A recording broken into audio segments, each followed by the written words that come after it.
Салам достор, каналыма кош келиңиздер. Бүгүн сиздер менен аябай пайдалуу бир рецепт менен бөлүшөйүн деп чечтим. Азыр кыш мезгили, тумоонун жана жөтөлдүн өрчүп турган убагы, ошондуктан жөтөлгө каршы үй жагдайында аябай пайдалуу бир сироп менен бөлүшөйүн деп чечтим. Бул сироп жөтөлдү 1-2 күндө тып эле басат. Андыктан видеону аягына чейин карап, мен менен бирге болуңуздар. Эң биринчи бизге ушундай бал керек болот, чеснок, имбир, апельсин жана пияз керек болот. Бүгүн сиздер менен 2 рецепт менен бөлүшүп кетемин.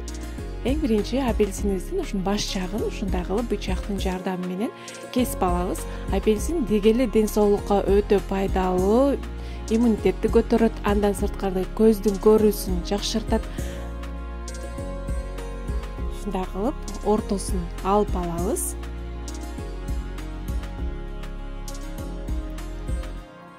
Мынакей алып алдык.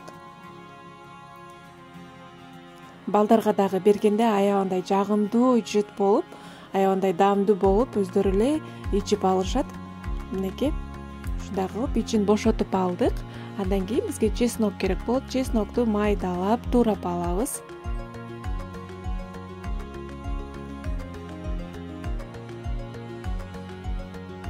Мынакей.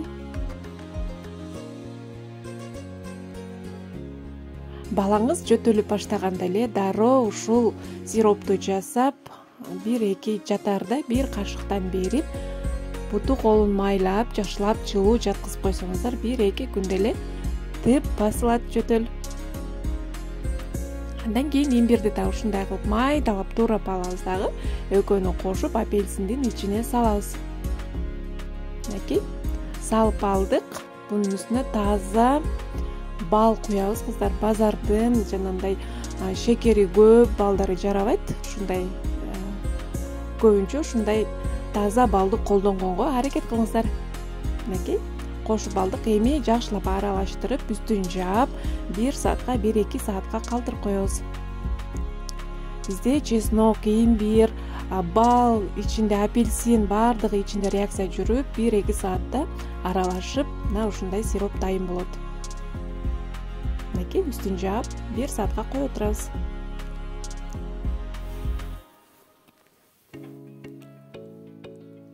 Мынакей дайын.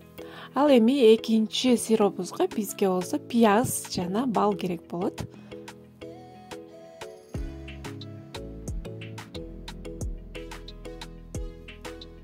Мынакей пиязды да туурап, пиязды билесиздер, гриппке аябагандай чоң пайдасын тийгизет кыздар.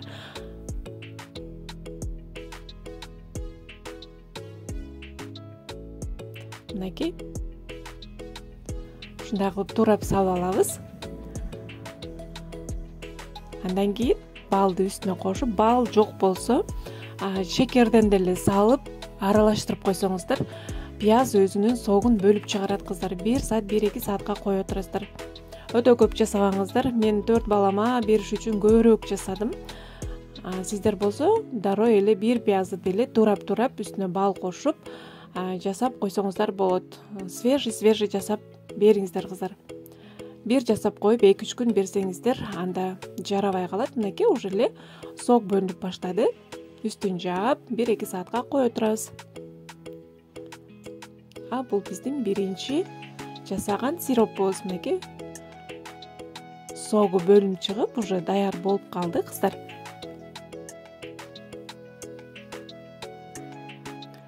Мынакей 1-2 саатта ушундай кылып пияз өзүнүн согун бөлүп чыгарып, ушундай сироп даяр болот. Башка идишке куюп алабыз дагы.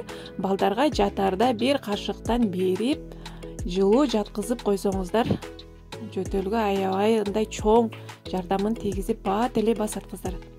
Үй жагдайында мына ушинтип табигый нерселерден жасап балдарыңыздарга бериңиздер.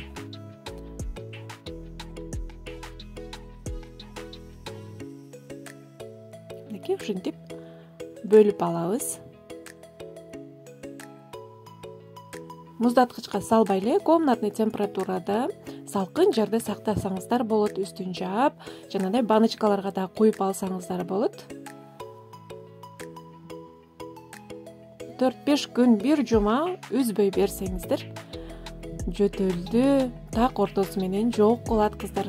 Мінекей.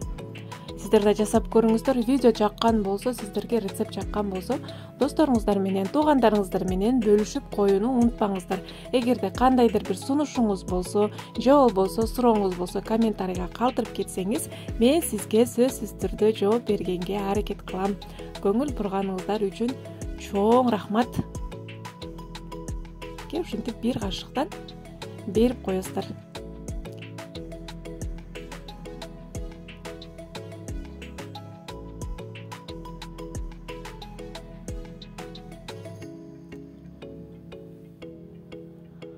Кийинки видеодо көрүшкөнгө чейин аман туруңуздар. Кандайдыр бир сунушуңуз болсо, комментарийга сөзсүз түрдө калтырып кетиңиз.